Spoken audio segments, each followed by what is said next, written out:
Hello and welcome back to Tyrion Cuthbert, Attorney of the Arcane. My name is Maybe Dennis, and last time we finished Case 3, The Origins of Horus. We didn't actually learn much about Horus, but we learned about Tyrion's childhood and about his mother. But more importantly, we finished this case by dragging one of the witnesses, that rich, snobby aristocrat dude, and proving that he was the one who indeed killed the victim. We never even got to see. His name was Justin. I don't know what was up with that, but yeah, he did it by using his arcane construct that we learned about in Case 2. But now we're going to Case 4, Severed Ties. And now here we definitely have a Freyga. I'm assuming that we're gonna have to meet the last household, the 4 aristocratic households, so it'll be House Sybil, I believe. So, let's head in. I mean, I hope she's nice. At least less annoying than her sister. I'm assuming sister. Up until now, we've been following the story of Tyrion Cuthbert. We've experienced the world through his eyes and fought for justice through his soul. But this time, why don't we start from a perspective of another? Severed Ties, Episode 4. Oh, we're gonna be in Ruby Timora's POV. I can't believe Cuthbert read the client's mind without asking. It's starting to become a problem. He's becoming more and more reckless with each passing year. I wish Frey was still alive. She would know what to do. She makes it look so effortless, and he loved her. Would he have listened to her if she was still here? Beatrice Freyga. Oh man, it's another female. Is something the matter, Miss Timora? No, I was just thinking about something. Well, the trial's about to begin. I don't doubt your abilities, but I still appreciate if you remain focused. All of our futures are at stake, after all. Of course, Miss Freyga. Beatrice Freyga. Freelancer. Beatrice takes in a deep breath before she claps her hands together. Oh, is this gonna be a flashback case? Because, like, Timora was mentioning how, like, he's been getting more and more reckless by using the thing. I have no idea. We'll see. What's wrong? Nothing. It's just a ritual I use to calm myself. Right. I suppose we all deal with stress differently. But more importantly... Okay, never mind. What are you doing here? My father sent me to guide Beatrice through the courthouse. It's a new environment for her, and we are both worried about her condition. I still can't believe you were the boss's daughter this entire time. Wait. The boss's daughter? But isn't she the daughter of, like, the eye taker or something? I don't know. Why didn't you say something at the academy? Okay, no, this is present day. Oh, knowing my true identity would have caused friction with her son, wouldn't it? He's not my... Anyways, I suppose I understand why you stayed quiet. But I still don't appreciate being kept in the dark about this. Oh, speak of the devil. You spot Cuthbert and McCoy walking into the courthouse with other members of the gallery. McCoy spots you and gives a friendly yet awkward smile. However, Cuthbert ignores you entirely and walks silently into the courtroom.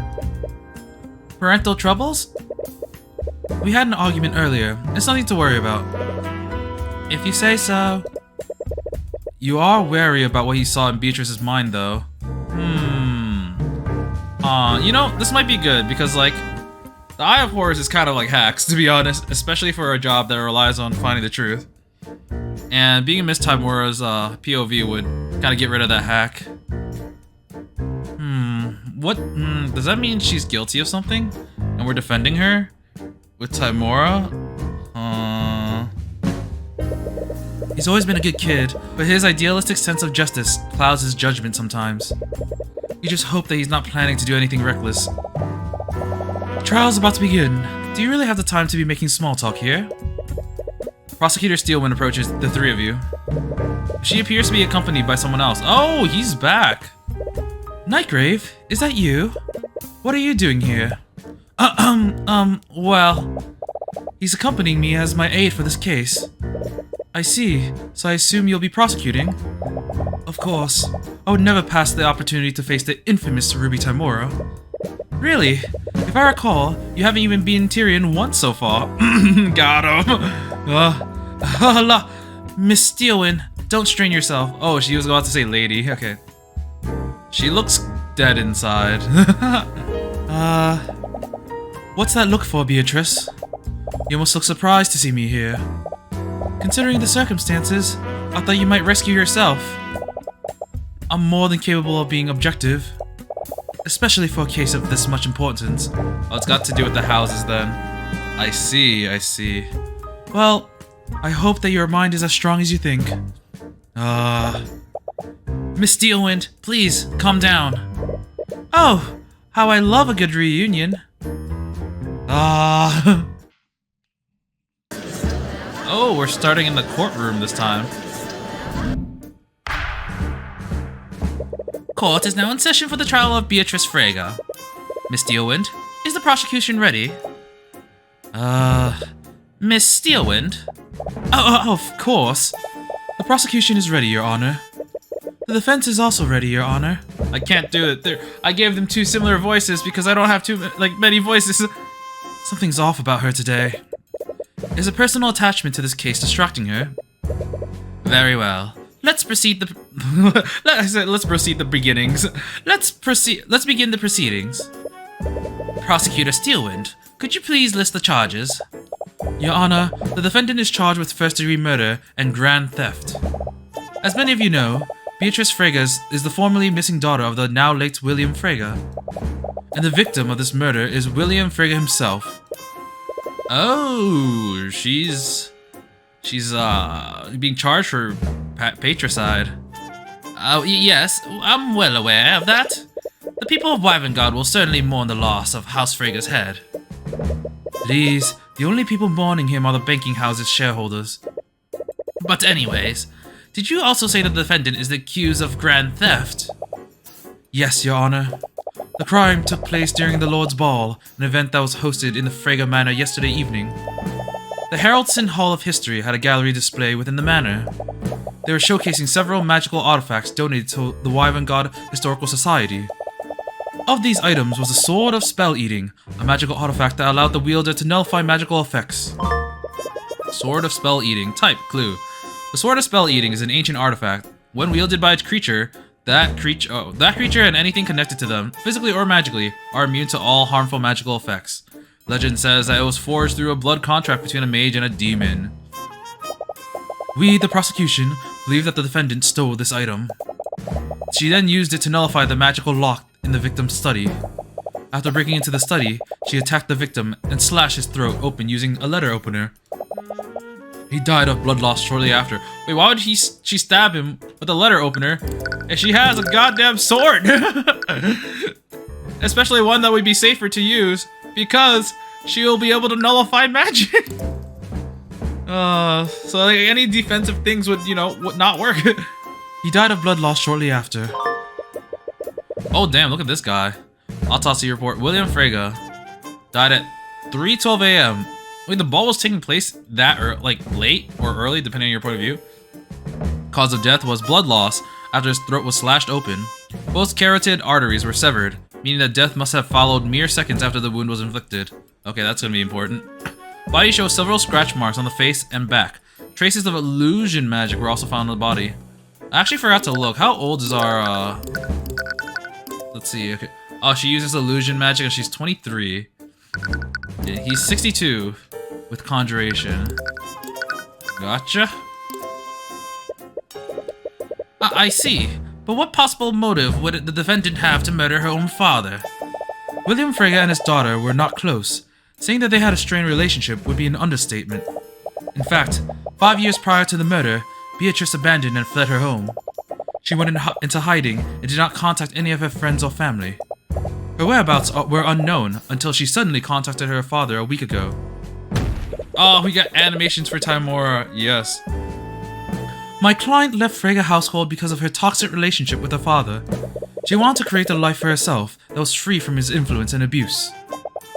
I won't disagree with her claims, but that just highlights how desperate the defendant must have been. She had clearly fallen on hard times and begrudgingly contacted her father for financial aid. I can't possibly understand why they would schedule this meeting during the Lord's Ball. But nevertheless, several witnesses did see her that night. And these same witnesses saw her storming out of her father's study in anger. Her father must have refused her request for gold, so she decided to murder him to claim his inheritance. Luckily, we prepared for this in advance. Yes, they're playing right into our hands. Oh wait, inheritance? Okay, so Beatrice Frege fled her family 5 years ago and went to hiding. In retaliation, William Frege told Miriam Frege that he would remove Beatrice from his will. As a result, she would not receive any inheritance after his death. As per your agreement, the testimony will be confirmed by Miriam Frege in court. Ah! So we're gonna say that she would have no motive to kill him because if she killed him, then she wouldn't get anything. And Miriam Frege will be here to testify to that. What you're saying is all conjecture, Steelwind. You don't have any evidence or testimony that confirms what they spoke about. Yes, I am well aware that you and your client have refused to tell us what was discussed during that meeting. But as long as you both stay silent, my claims are all plausible. Be honest, Steelwind. Do you seriously think that my client committed these crimes in spite of her condition? Condition? Condition? What do you mean by that, Miss Timora? Why don't you tell him, Steelwind? Oh my gosh, she's so smug. Tell the court about my client's disability. Your Honor, Beatrice Frege is considered legally disabled. Oh, she's probably blind. Ah, that's why her eyes kind of look dead. However, legally disabled? That's a convenient way of putting it, Steelwind. My client isn't just legally disabled, she's completely blind! Completely blind? Is this true? We have several medical documents and testimony from several chirurgians. That's probably a real word. I've just never seen that before. Chirurgians? Attesting to that fact. My client is unable to see anything. Beatrice's blindness. Beatrice Frege is completely blind. She's unable to see anything through her eyes. This has been verified through several medical reports and qualified, I'm just gonna say doctors. What is the meaning of this, Miss Steelwind? Did you expect me to believe that a blind woman performed the acts that you're accusing her of? Oh, like she's so smug. So much more than Tyrion. Oh, man. I'm glad that you also see how ridiculous these claims are, Your Honor. If the court would just let me elaborate. Steelwind, the prosecution's first charge is grand theft. My client would have needed to break into a magically secured display case. Performing such an act would be a difficult task for anyone, much less my client. And the second charge is first-degree murder. My client would have needed to use a sort of spell-eating on the lock leading to the victim's study. Then she would have needed to grab a letter opener, overpower the victim, and deliver a precise and fatal blow into the victim's neck. Does that sound like a reasonable theory, Your Honor? I'm compelled to agree with you, Miss Timora. It all sounds quite ludicrous, to be perfectly honest. Oh, this is awful. The Steelwinds are clearly attacking the Fregas now that their head is deceased. Objection! It's kind of nice to see Wallace there. I forgot his name. I was like, William? No. It's nice to see Wallace there, even though he hasn't said anything. Enough! Your Honor, the court has not seen the evidence that supports this case. Nor have you listened to the Inquisition's testimony regarding the investigation. Until you have done so, you are in no position to pass judgment. Very well, Miss Steelwind. I suppose you have a point. Guess the young lady has some claws after all. But it doesn't matter. The case against Beatrice is questionable at best. Frankly, it's surprising that the Steelwind even went through with this. It's only a matter of time before the judge sees things your way. To begin, the prosecution would like to call Commander Orem White to the stand. Hey, I'm here again. How you doing? Commander White, please testify to the court about the Inquisition's findings. Right. Alright, witness testimony. Lego. We didn't want to cause panic after the sword was stolen, so we activated the Mana's silent security system. It put an anti-magic field over the entire Mana. We did a search of the house, and we found the stolen sword in the defendant's bedroom. It didn't look like she was gonna run, and the Crown Prince Aster told us to stand down, so we just kept a close eye on her. William Frege was in a bad mood that night. He had already locked himself inside his study. But an hour later, we entered the study and found him lying dead in a pool of blood. The lock was still engaged, and no one teleported in. The perp must have temporarily disabled the lock using the sort of spell eating. We have testimony that says that the defendant was seriously in debt. She must have murdered the victim to get a part of his inheritance. Wow. That was pretty long. The case against Beatrice is just as you predicted. You already have a countermeasure to disprove the existence of any motive. All you have to do is present that to the court. Oh, wow, our background is black. That was a lot of statements, but I know it's the last one, but I kind of want to press them all. Wait, doesn't the sword make the wielder immune to magical effects? An anti-magic field would only disempower everyone except the thief. Well, yeah, we didn't know what the sword could do until after the investigation. Up until then, we thought it was just a dusty old artifact. That seems pretty negligent. Are you sure you're qualified for your position, Orm? This is why I hate you. The situation was unprecedented for everyone involved. One could hardly expect an ancient artifact to have magical capabilities. Anyways, what did you do after the theft, Commander? We searched the house, found the stolen sword, that's how we knew it was her. It seemed like a strange conclusion to jump to. My client hadn't stepped foot in Frega Manor in years. After being gone for so long, her bedroom had to have been repurposed for something else.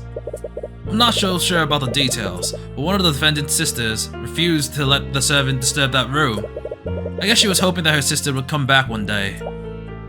Leif.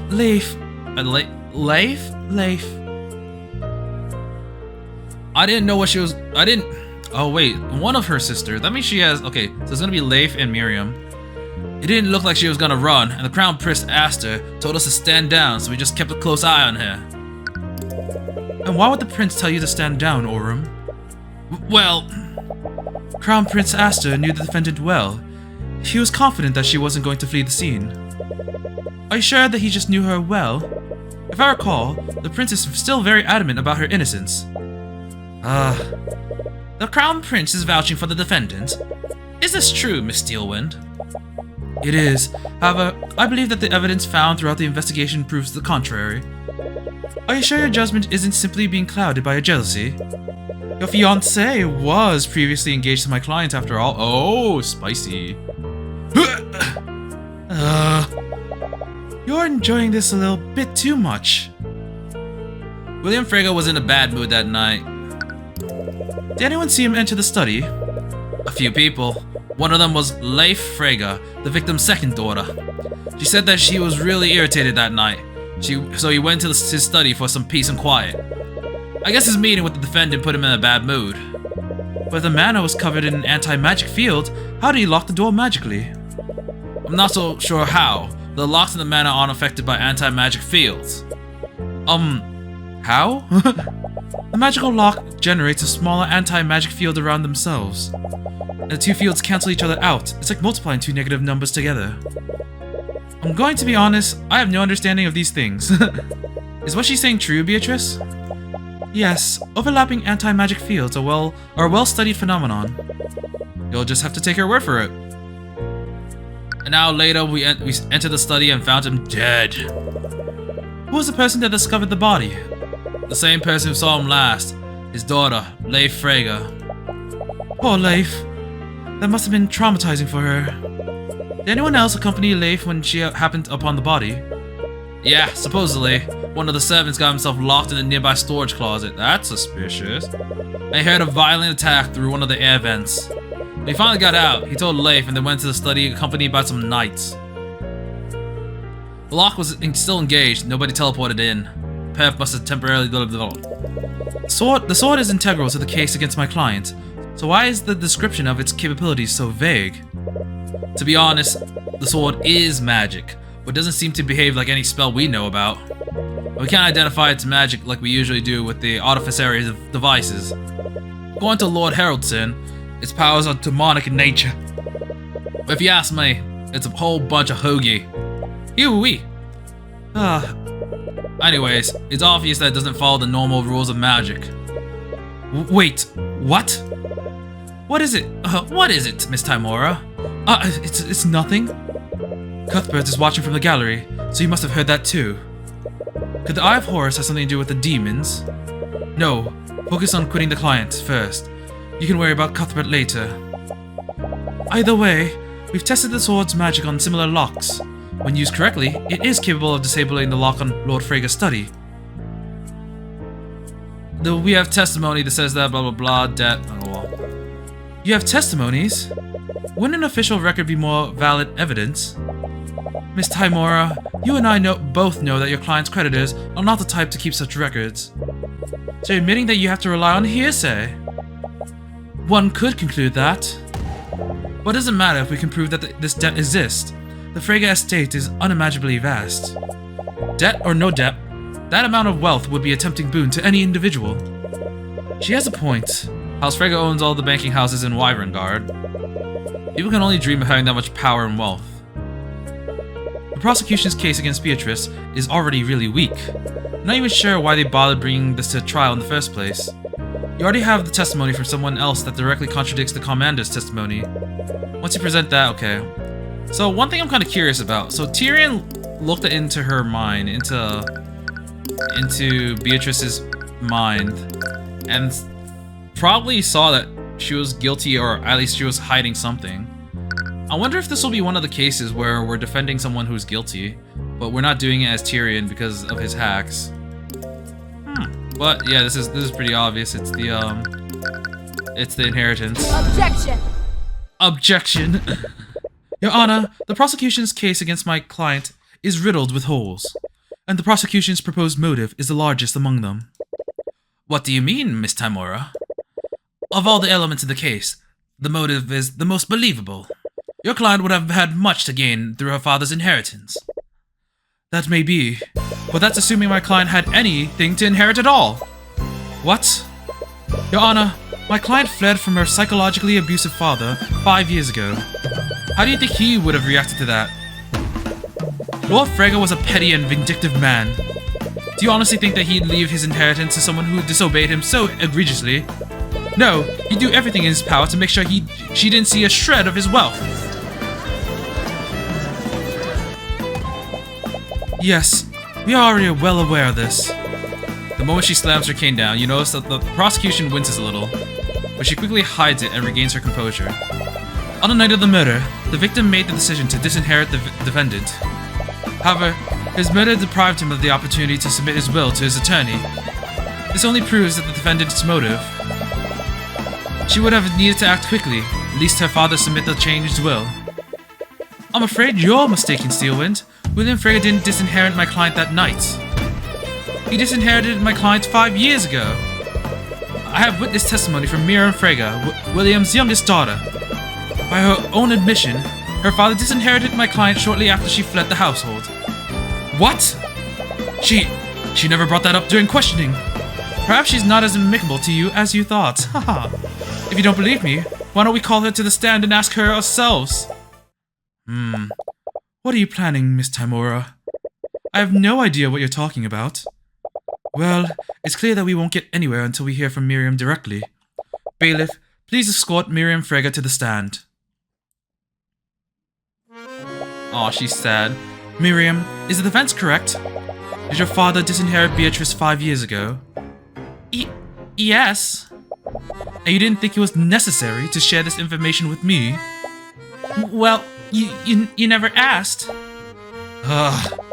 If I recall correctly, you were tight-lipped during questioning this morning. Are you staying quiet for your sister's sake? The witness just lost her father. You can hardly expect her to recall every detail that's relevant to the case. Which raises a more concerning question. How did you extract this information? Who knows? Maybe I just have a way with people. Regardless, I suppose you'll have a point. I'll give the witness the benefit of the doubt. For now. In any case, Miriam, please testify to the court about how you feel... Wait a second. Okay, sorry, mid-sentence. It just occurred to me. So Beatrice was, it's saying that Beatrice was Aster's former, former fiancé, but I thought that Steelwind was his fiancé since, like, birth. Because they were like, this was an agreement between families since, like, before they were born. Or did I remember that incorrectly? I forgot. Please testify to the court about how you found out about Beatrice's disinheritance. Yes, of course. Witness testimony. Go! One day, we all woke up and discovered that Beatrice had fled our home. She left a note for us, and in it, she renounced her name and denounced my father. My father later called me and my sister into his study He told us he had completely disowned Beatrice and removed any claim she had to the Frege estate. It was probably a threat to us in case we ever chose to go down the same path that she did. He wanted to make an example out of her. This all happened 5 years ago. Are you sure this all happened 5 years ago? Yes. Even now, I can remember everything clearly. I see. Her speech is getting slower. Is she deep in thought? Nightgrave seems extremely concerned for some reason. And Leif was there with you this morning? At this meeting? Yes, she was. However, Leif couldn't have possibly been there. Her words are getting more slurred. You also notice that her balance is slightly swaying. Is she sick or something? Because, like, Nightgrave, who is, like, a healer, doctor, necromancer, is concerned for her. Maybe he's concerned for her health. Hey, are you okay? Of course, What? Oh, it's the same pose as Tyrion. By the Scaled Lord, is that blood? Blood? Bailiff, find anyone capable of casting healing magic. Escort them into the courtroom immediately. Wait, the doctor's right next to her. After some scrambling, a couple of healers are able to help Nightgrave stabilize the prosecutor. In all the chaos, you caught a glimpse of her. There were deep wounds and blood on several parts of her body. She must have used some kind of illusion to hide them, but her disguise has completely dissipated now. Before Steelwind is taken out of the courtroom, you catch her whispering something into Nightgrave's ears. You see a look of confusion from him, but he nods and makes his way to the witness stand. But not before passing a message onto the bailiff, who seems equally confused. Just what the hell is going on? Mr. Nightgrave, explain yourself. What is going on? Why was Miss Steelwind so gravely injured? I'm sorry, but I wasn't actually here as Miss Steelwind's aide. I was here as her healer. Her healer? The truth is, Miss Steelwind was violently attacked at noon today. She was in critical condition, but she insisted on prosecuting the case anyways. I owed her a favor, and she asked me to channel my necromancy to keep her wound closed during the trial. Scaled Lord, why didn't she just rescue herself? Oh. That's why she said that. It's like, why don't you rescue yourself? I thought it was going to be a scandal with the 4 families, but no. She knew what was going on, so she's really, really fishy. It might be a case of our client is guilty. Why didn't she rescue herself? She must have known. If anyone else tried to prosecute Beatrice, you would have handily won the trial. Nevertheless, she showed up to prosecute because no one else would, and she did it all despite the risk to her life. It almost makes you respect her a little. Almost. Anyways, is there any need to prolong this trial, Your Honor? What? Even you must acknowledge how weak the case against my client is. In addition to that, Miriam's testimony showed that my client had nothing to gain from her father's death. Miss Timora, Miss Steelwind has been gravely injured, and you're still only concerned about... The only thing I'm concerned about is seeking justice for my client. Even so, we cannot move forward until we find another prosecutor. And how long do you think that'll take, Your Honor? It's almost been 12 hours since the murder took place. That gives us what, 36 hours? After that, every magical trace at the crime scene will fully disappear. So there might be someone. If Steelwind had simply allowed another prosecutor to work this case, we wouldn't be in this situation. She took a risk now, and she has to pay the price. Wouldn't you agree, Your Honor? Oh man, a lot of people are probably gonna say that Ruby probably hired someone to, you know, take a hit on Steelwind so that she would disappear mid-trial, or maybe even before the trial. But it's probably gonna be Beatrice. Huh. You're not exactly proud of winning this way, but this is what it takes to win. And you won't let an opportunity like this pass you by. The judge is clearly unhappy with the turn of events. But it's out of his hands now. Well, she whispered something to Wallace, so there's probably more. And Wallace whispers something to the bailiff. Well, due to today's unprecedented events, I suppose I have no choice. There aren't any prosecutors available to immediately take Miss Steelwind's place. Oh, wait. No, can't. They're not gonna tell Tyrion to prosecute, is he? Are they? Because he's a defense attorney. That'd be kind of weird. We'll take a brief recess. After that, I'll deliver my verdict. Objection! Oh, I knew it! I knew it! Your Honor, I'm afraid I can't let you pass the verdict just yet. Mr. Cuthbert? Cuthbert? What the hell are you doing? Oh, this is a new... this is a new, look. I don't know. What I do know is that there was a massive contradiction in Miriam Frega's testimony. But it looks like things aren't going to be as simple as you expected. Wait, whose point of view are we now? Okay. It's kind of interesting. I had a feeling that was going to be this because I think after 3 cases, Steelwind kind of trusts Cuthbert a little bit. And another thing is that we literally haven't seen any other prosecutor in this entire game. And lastly, the advice that she gave Wallace confused him a lot. And the advice that what Wallace whispered into the bailiff confused him a lot. So I assumed that like it was something that he could do, which, you know, getting Tyrion is one of them, but it's something very out of place. So that's why I thought maybe it was Tyrion. I didn't feel like the case was going to end yet because of the thing that Steelwind told Wallace, but that's a pretty neat thing. We're getting a mentor versus student moment. I wonder if we're going to be in the POV of Ruby or if we're going to be in the POV of Tyrion for the rest of the trial. This is actually kind of interesting, though. I'm kind of sad that we have another potentially like evil noble. God damn it! All right, the night before. Ugh, I feel so out of place here. Despite your clear hatred for the nobility, you find yourself at a party filled with aristocrats. You hardly recognize anyone, but many of the people here clearly recognize you.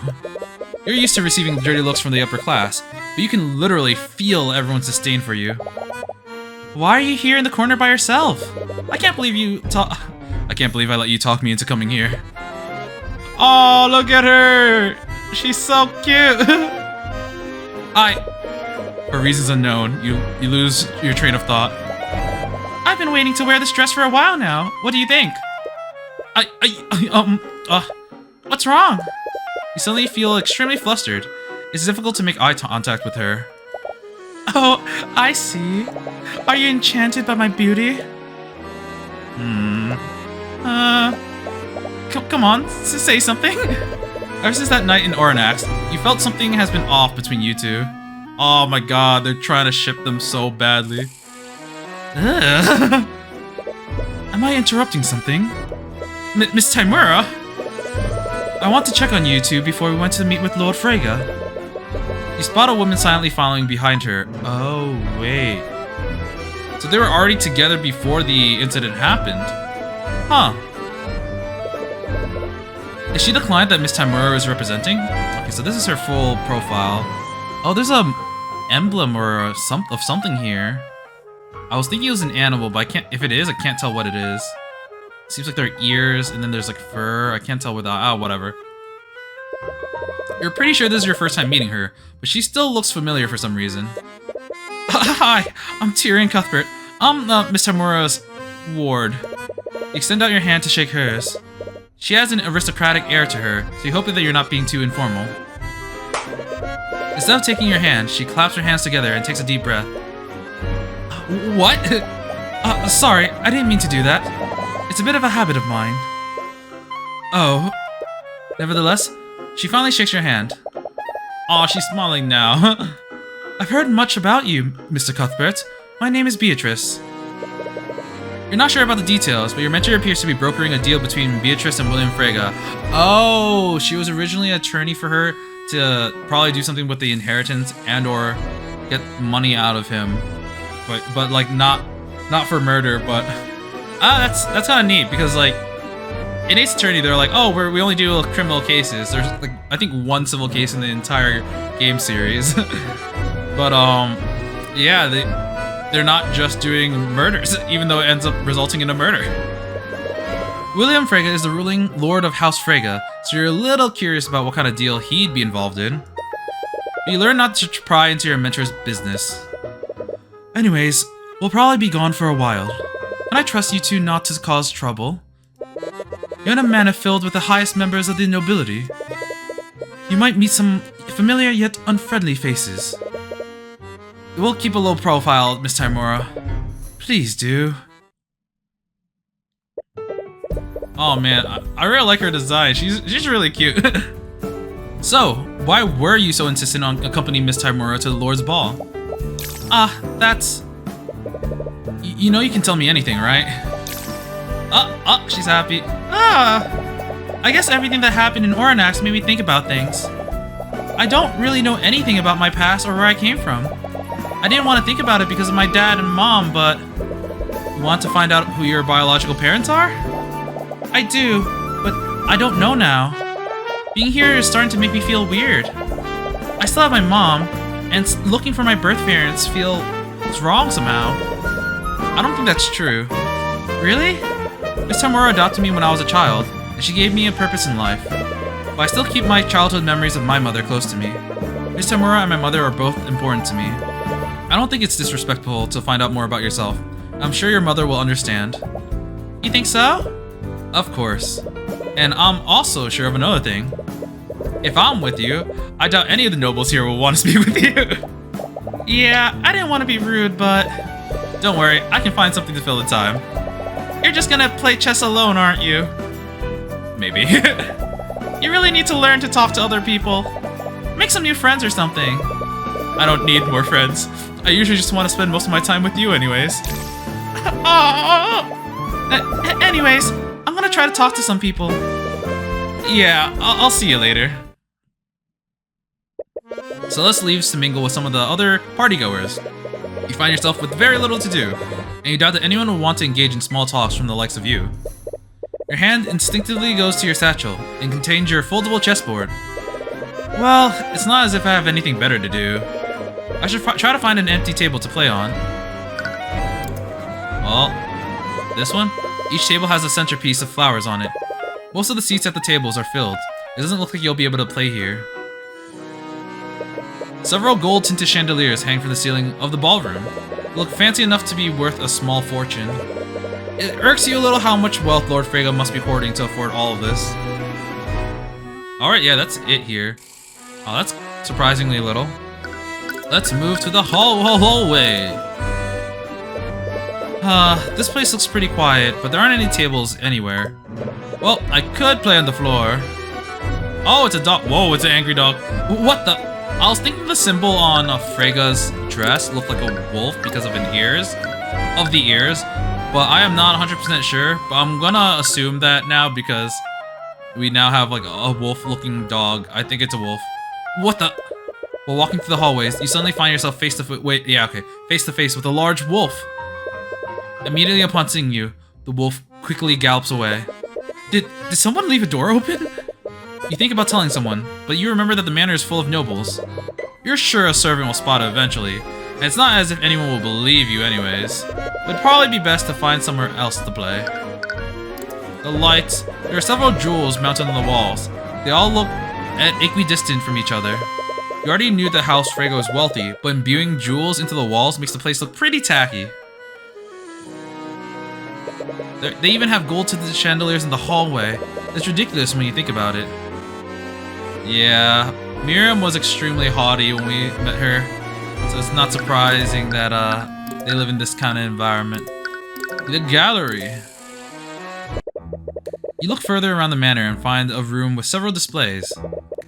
It looks like a gallery of some sort, but slightly out of place here. There are a few nobles in the room, and they're all silently appreciating the exhibits. Perhaps Lord Frege paid a museum to create some sort of historical display for the Lord's Ball. Now that's a face I haven't seen before. Oh. So that looks like an architect, I think. As you take a closer look at one of the exhibits, an old man approaches you. Is that a monkey on his back? What kind of voice? Hello, my name is Harold Haraldson. I don't know if this will work, but I'm gonna give him a voice like, kind of like the judge, but less old. Hello, my name is Harold Haraldson. I am the curator of this collection. Harold Haraldson? Is that a pseudonym or something? No. Just no. Historian, alright. I see. Wait, he's a museum curator? He must be extremely knowledgeable about Wyvern Guard's history. You wonder... Would you happen to know anything about the ancient dragons? Ah, like the Scaled Lord Rathalion. There are many pieces in this gallery. Oh, okay, we know his occupation and his arcane art, but not his age. He's also a monkey! There are many pieces in this gallery, and some of them were items that were wielded by the 7 heroes of Wyvern Guard. Legends say that some of these items were directly enchanted by Rathalion himself. Enchanted by Rathalion? Would that mean that they also don't follow the rules of magic? Perhaps you should examine these items closely. But did you know I'm a lawyer? Can you tell me about this, Mr. Haraldson? Sorry, I'm not really sure what to make of this. Aww. The monkey's like, let's examine first. So, we got like a few things. It's a pair of metallic armbands. There are several magical runes carved into them. Those are the armbands of intellect. They were actually created by a member of House Frege many centuries ago. Centuries? That would make these armbands one of the first creations of Artificary. That's correct. Legends say that whoever wore these armbands would be granted unparalleled levels of intellect. Many believe that the House Frege created these to aid them in their study of magic. Oh, that was actually... Oh, okay. The armbands of intellect are an ancient artifact. When worn by a creature, that creature's intelligence will be increased beyond the limits of an average human. Legend says that it was forged by a member of House Frege to further their study of magic. Let's see this painting. It's the painting of some sort of scientist. That man is Luke Kuffler. Kuepfer. He was an alchemist and inventor from one of the branch families. He is well known for his studies into imbuing intelligence into automaton. Oh, he's the father of AI. Intelligent automatons. Would that make them similar to arcane constructs? Yes, actually. Wouldn't be surprised if Lord Von Sanctus used Dr. Kuffer's research to create those constructs. So in essence, Von Sanctus is taking credit for someone else's work. It is a painting of a researcher. That is Professor Matt Ferlin. He was a professor of some renown. He was a researcher of combinatorial magic theory. What's that? It's a study of how different types of magic interact with each other. He famously ran an experiment on what would happen if 2 anti-magic fields overlap each other. Oh, okay. That's actually pretty interesting. What were the results of the experiment? Well, they had mages enter the space where the 2 magic fields overlapped. It turns out that those mages were able to use their magic in that space. Wait, how's that possible? They would have 2 anti-magic fields affecting them. When the 2 fields overlap, they cancel each other out. I've heard that it's akin to multiplying 2 negative numbers together. Oh wow, Steel, when you stole that phrase. It's a pair of golden earrings. There are small jewels embedded into each of them. Those are the earrings of vitality. It's said that the Scaled Lord imbued a portion of his immortality into these. Legend says that whoever wore them would have their lifespan increase it tenfold. The Scale Lord could do things like that? Of course, he is the Scale Lord after all. Earrings of Vitality are an ancient artifact. When worn by a creature, that creature's wounds would slowly heal over time. Furthermore, its holder's lifespan increases tenfold for as long as they're worn. Legend says that it was created by the Scale Lord himself. Are there any other spells that can create similar effects to these earrings? Not that I know of. A spell like that would probably fall under the school of necromancy. I'm sure you know how much the kingdom scrutinizes that type of magic. Alright, we got everything except for the S word. It's a crimson red short sword. That's the sword of spell eating. Legend says it has the power to protect its wielder from any kind of magic. So it's like an anti-magic field. In a way, yes, but has less than a heroic origins, I'm afraid. It's said that this sword was created through the blood pact between a mage and a demon. A demon? Legend says that some demons have the power to absorb and nullify magic. A demon must have imbued some of that power into this sword. Or at the least, that's what the legend says. Sword of spell eating. I think we got exact same thing before. Is it safe to put something like this on display? What if the legends are true? Don't worry, these displays are fortified with several abjuration spells. I bet even the Scaled Lord I bet even Lord Steelwind would have some trouble getting into this. I read this as S and L and S, and I'm like, Scale Lord, yeah! Carrollton Security. The artifact on display at the Lord's Ball were protected by layers of abjuration spells. Even a highly skilled mage would have trouble breaking them. Oh, I wonder what he says about these. How did you obtain such powerful items anyways? I'd have thought that the kingdom would still have a use for these. Unfortunately, the members of the kingdom's upper class only care about political power. These items are tools of a bygone era. I'm afraid many nobles don't see the value of them. What does he think about Ruby Timora? No. So I presented himself. So what is a historian doing at the Lord's Ball, Mr. Haroldson? Harold. Right, Harold. Anyways, Lord Frege invites my museum to set up some display here every year. He must think that it adds a semblance of culture, the Philistine. You own a museum? Yes, it's a Haroldson Hall of History, located in Harmshereth. That's a mouthful, so many H's. Unfortunately, I don't think his guests appreciate the historical significance of these items. Honestly, I think you're the only person in years who has taken an interest in their history. Wow, really? Alright. Harold Harrelson. So what's an historian doing at the Lord's Ball, Mr. Harrelson? Oh, okay, never mind. Oh, wow. Okay, I asked him to tell me about himself, and that led to that. Small monkey! Sorry, but I really have to ask. Is that a monkey riding on your back? Yes, this is my familiar, Eugene. Your familiar? A familiar is a creature that a mage has formed with a magical bond with. With that bond, our souls are forever connected. I can communicate with him telepathically. I could even cast my spells through him if I wanted. Oh, maybe that wolf was a familiar. Really, I never knew a spell like that existed. It's quite rare. Few magicians take the time to learn how to cast it. Familial bond. School, divination, incantation, rhetorium, okay. Gesture, none. Duration, indefinitely. Concentration, no. The caster forms a magical unbreakable bond with the target creature, connecting them to the caster's magic. While this bond exists, the caster can telepathically communicate with the target over any distance. The caster can also see through the target's eyes as long as they concentrate. And lastly, the caster can also cast spells from the location of the target creature instead of their own location. Once this bond is formed, neither caster nor target can form bonds with any other creature. This bond can only be broken in death. Eugene helps me with my day-to-day. These old bones aren't as spry as they used to be after all. Aww.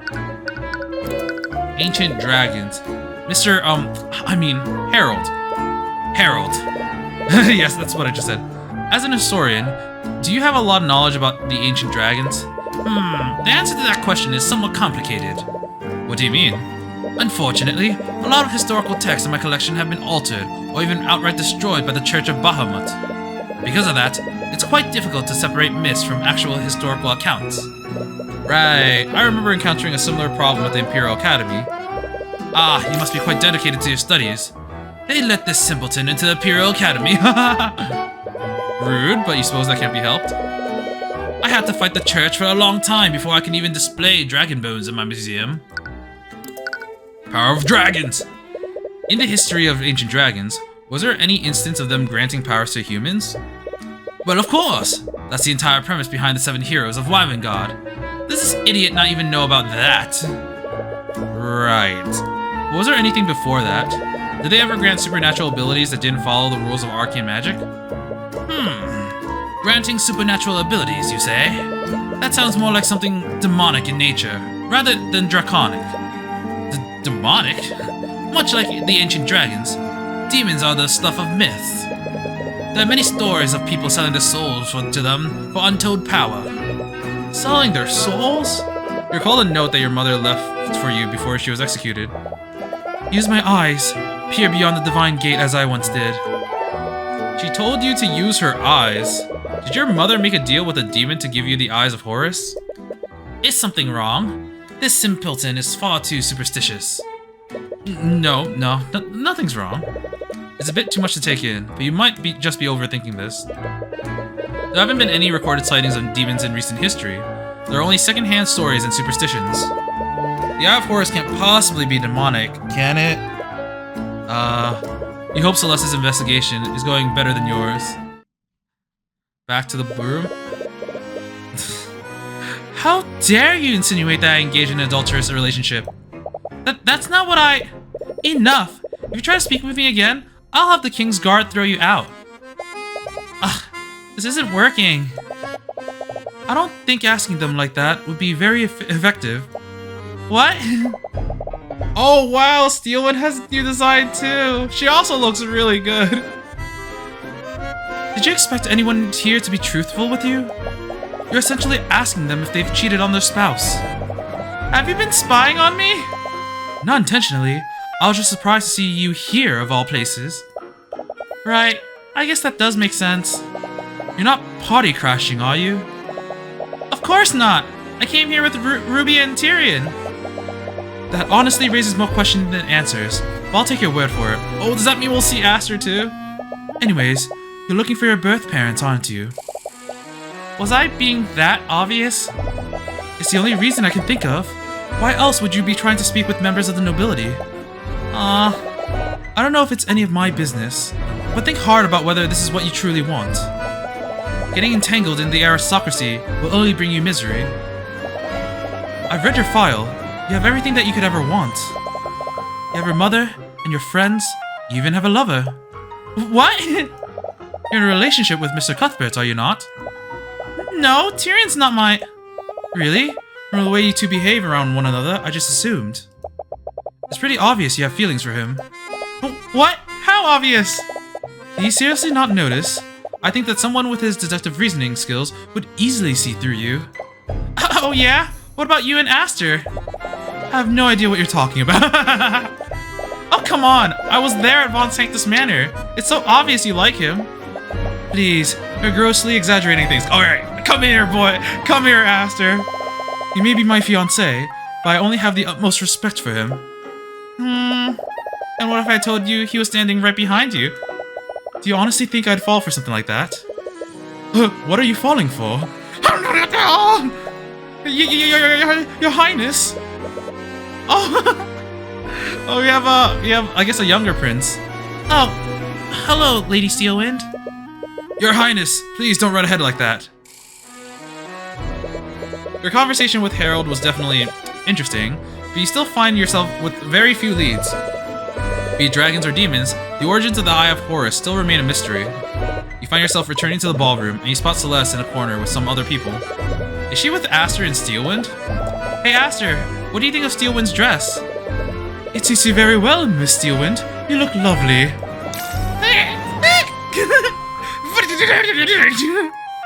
Oh my god.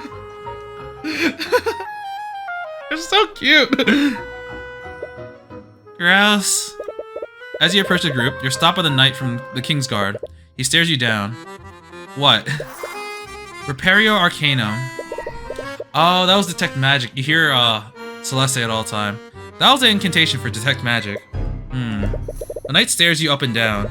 Celeste hasn't cast any spells on you lately, so you shouldn't be able to see any traces of magic. Oh, Mr. Cuthbert! What was that all about? I mean, I don't blame him. He needs to make sure that nobody is gonna do anything to the Crown Prince. My apologies. They're making sure you weren't disguising yourself with an illusion. The King's Guard are charged with keeping us safe. They must take every precaution to protect us. Oh, and who might you be? Do not speak so familiarly with me, peasant. Alaric, don't speak to him like that. Why shouldn't I speak to him as I please? I'm the Prince Alaric of the Wavengard the Sixth. I will not demote myself by showing courtesy to a commoner. Doesn't he mean demean? Oh man, this brat. Oh, I'm terribly sorry about him, Mr. Cuthbert. It's fine. Anyways, weren't you supposed to be investigating your birth parents? Leave the poor woman alone. She started it! Right. I'm actually quite surprised to see you both here. What brings you to the Lord's Ball, Mr. Cuthbert? We were just accompanying Miss Timora. Her client has business with Lord Freyga. Her client? Oh. Yeah, she's angry. She probably got news that she just got disinherited again. Beatrice? Huh. Beatrice suddenly storms through the ballroom. She almost walks right past you before she hears Aster's voice. She looks furious. Did your discussion with Lord Freyga go badly? Oh, that voice. Is that you, Aster? It really is you. She called him Aster instead of Your Highness. Do they personally know each other? I'm glad to see you again. It's been quite some time. He's happy, but he's also sad. Is that really all you have to say? It appears you two have much to talk about. I'll be taking my leave. Oh wait, so Aster's 26, but Steelwind is 18. I mean, I guess. I mean, in a medieval setting, I guess that does make sense. There's a bit of tension in the air. Celeste, we should probably get going too. Yeah. Wow, that was awkward. Yeah, I wonder how those two knew each other. She's working with Miss Hymora, but she somehow knows Lord Freyga and the Crown Prince. Just who is she? Well, you suppose it's none of your business. Anyways, how did your investigation go? I got nothing. I think all I did was make a bunch of nobles mad. Good job! Sorry, I know you really wanted answers, but I'm sure something will come up. You think so? It might be a little irresponsible to give her hopes like this. A noble abandoned her at a tavern in the rundown village. You doubt someone like that would make themselves easy to find. Anyways, I don't want this night to be a total loss. Come on, dance with me. Oh, she's nervous, but she's also happy. What? That's not something I really, No, don't be like that. How often do we get to go to a party like this? Oh yeah, piano version. Before you have a chance to object, she grabs your hand and starts dragging you to... I was thinking, like, Tyrion can't even resist because Celeste is just like 10 times stronger than him. She grabs your hand and starts dragging you to the middle of the room. I literally imagine, like, Tyrion's on the ground, she's just dragging him across the floor. You receive a few dirty looks from the aristocrats nearby. So Celeste, people are staring at us. Who cares what they think? They're nobles. They're gonna hate us no matter what we do. She takes a hold of your other hand and begins to pull you into a waltz. It's so awkward. Oh my gosh. Oh, it's so awkward. I don't even know how to dance. I've never done this before. It's easy. Just stop being so awkward about it. It's easy for her to say. Alright, just tell me what I need to do. Well, first, you need to be closer to me. With one swift motion, she pulls your body closer to hers. Well, watch my movements and try to follow my lead.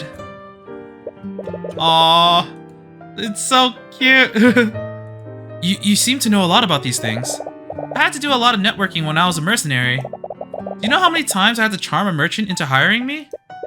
I see. You really don't know much about her, do you? You carefully watch the wait, what's she called? The Scarlet Demon or something? I forgot.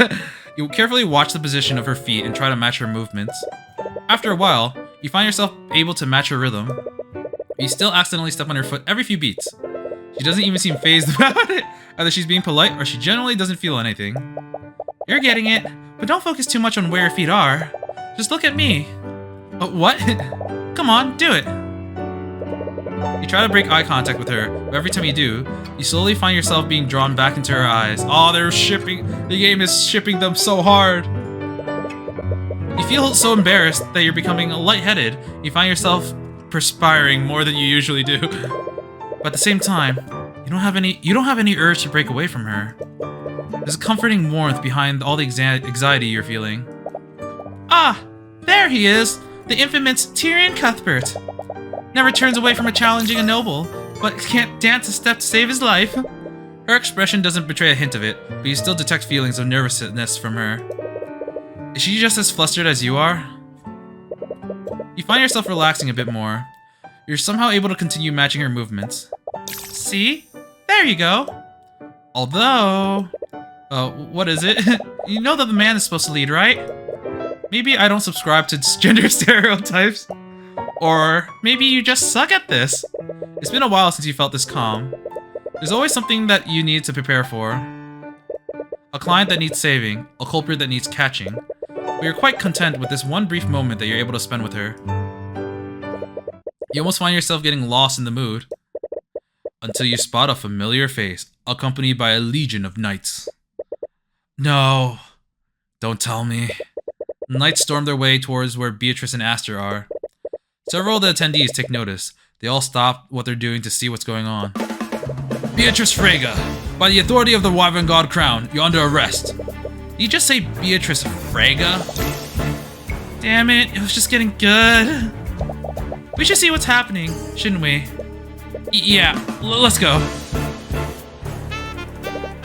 You are completely out of line, Commander. I thought I told you to stand down. Do you not recognize who you're speaking to? Let go of Lady Freyga. I can't really do that, Your Highness. Aster, what's going on? It's Lord Freyga. He was found murdered in his study. And these cretins think that Beatrice is behind it somehow. Sorry, Your Highness, but my orders come straight from Steelwind. Lady Steelwind sent you? Beatrice takes a deep breath and claps her hands together. I should go with them. What? No! My brother is right. You have no right to. I don't want to cause friction between you and Arya. She's always been meticulous. I'm sure she's just being careful. I'm sure I'll be exonerated once they thoroughly investigate what happened. Okay. If only that's what you truly want. What? You can't just let them take her away. Brother, she's correct. It's not our place to interfere with the laws of our kingdom. But... However... Yes, Your Highness. Miss Beatrice is blind. One of her knights will need to escort her. She's what? Did you just say she's blind? Oh, okay, now we're getting all the evidence that we got previously from Tamura's case. Anyways, we're gonna need to take you to the holding cell, lady. One of you should stay with her and guide her through. Please, I may be disabled, but I'm not a child. Beatrice walks past the knights and heads towards the foyer. It appears that she already knows the way out. Shouldn't you all be following her? Right! Inquisition, move out! You definitely didn't expect the night to go like this. Just what is going on here? Wait, it's 3 a.m. now then. Damn, this is a late party. Alright, well this is probably a good point to stop. Oh man. So, my hypothesis at the moment, I don't know if Beatrice is going to be the culprit. It's clear that she's got some issues. My gut is telling me that she's going to be not the culprit behind Freyga's Daddy Freyga's murder, but she might have a hand in it, or like I don't think she's gonna be completely clean. Yeah, clean. That's probably the right word. I guess I kind of wish they had the time written, like in Ace Attorney. They usually tell you what time it is before the scene starts, because I'm like a little confused about what time it is now. Because the murder was at 3:12 a.m. And if it's 3:12 a.m., I don't know if they should still be having a party here, you know? Another thing is, well, we got some new characters and some new designs, especially from Celeste and Steelwind. They both look amazing. Kind of wish Aster had a new design too, because like he's also here at the ball, but I guess they're like, it's good enough. But I really like Aster. His little brother is a little shit. We'll have to get used to it, but yeah, I don't really know what to think. It's really cool how we're getting a Tymora versus Tyrion court battle.